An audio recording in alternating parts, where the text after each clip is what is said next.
Hello HSA staff. If you haven't heard already, we have a new reimbursement process. On July 3, 2017, the City and County of San Francisco migrated its financial system to PeopleSoft Financials, a state-of-the-art online product. This migration changes the way you will process your employee reimbursements.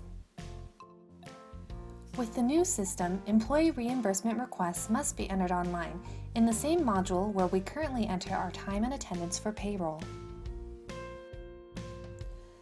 Along with entering the requests online, staff will be able to track the processing of the requests. Expense reimbursement payments will then be made through the payroll system during the non-payroll weeks in the same method as selected for payroll. Before July 3rd, employees submitted their travel expenses, field expenses, and miscellaneous work expenses on Form 319, 350, and 4028. In the new system, the information from all three forms will be entered online from the People and Pay portal. You may remember that air and hotel travel reimbursements were processed using Form 319. In this new system, trips outside Northern California or that require flying need pre-approval and are entered through the travel authorization page. Go to the employee portal, click on Employee Links, and then click on the Create Modify Travel Authorizations link. Trips for client visits and local meetings are not considered travel, but are considered field work and can be directly entered into the expense report after the fact. Miscellaneous reimbursable work expenses previously submitted through Form F4028 are also submitted here through the Create Modify Expense Report link. This is the first screen encountered after clicking the Modify Create Travel Authorizations link or the Modify Create Expense Report link. Your employee ID will be pre-populated here. You would click on the Add button to add a new entry, or you can click on the Find an Existing Value tab to bring up a saved entry you made previously. Once you are in the module, you will enter the header information, including business purpose, which includes conferences, education, and investigations.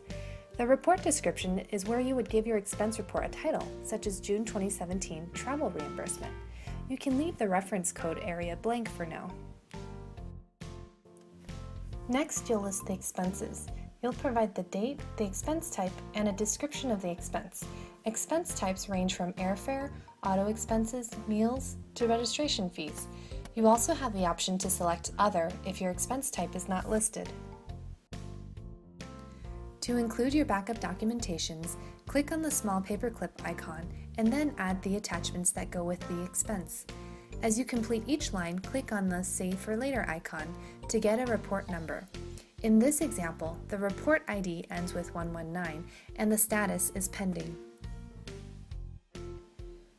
You'll notice that the account and department is pre-populated, but you will need to fill out the fund and authority with code 10000, the PC business unit with SFGOV, and the activity 0001.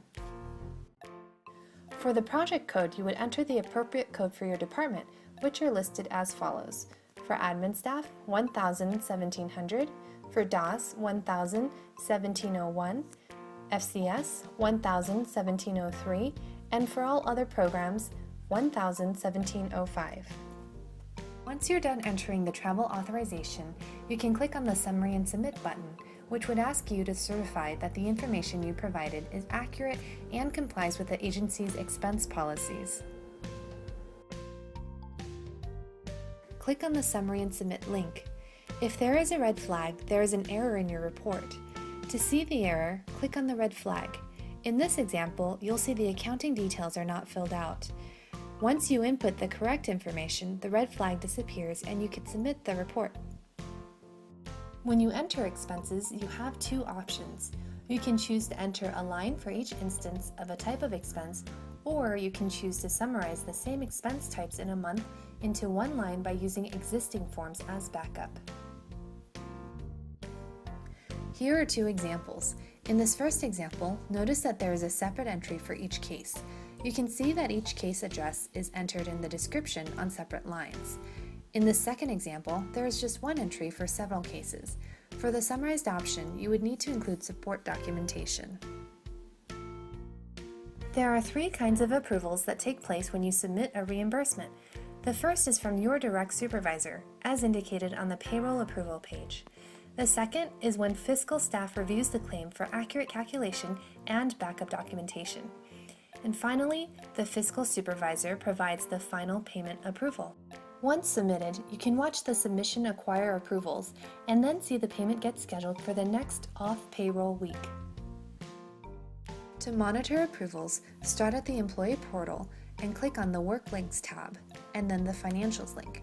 From there, navigate to the main menu, then the Employee Service, then the Travel Expenses link, the Expense Report, and finally to the View screen.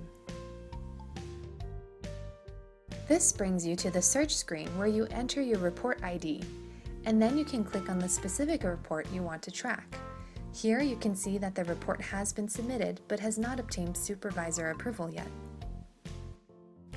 We know that this is a significant change in business process. To provide quality service during this transition, the fiscal team will continue to accept the traditional paper forms and make the entries online on behalf of the staff over the next 2 months. By August 31st, 2017, you will have to submit the reimbursement forms online, and we hope that you will have had enough time to learn to navigate this new process. For questions and additional resources, please check out the links on the screen. Thank you for watching this short video, and more importantly, thank you for the wonderful work you do for the community of San Francisco.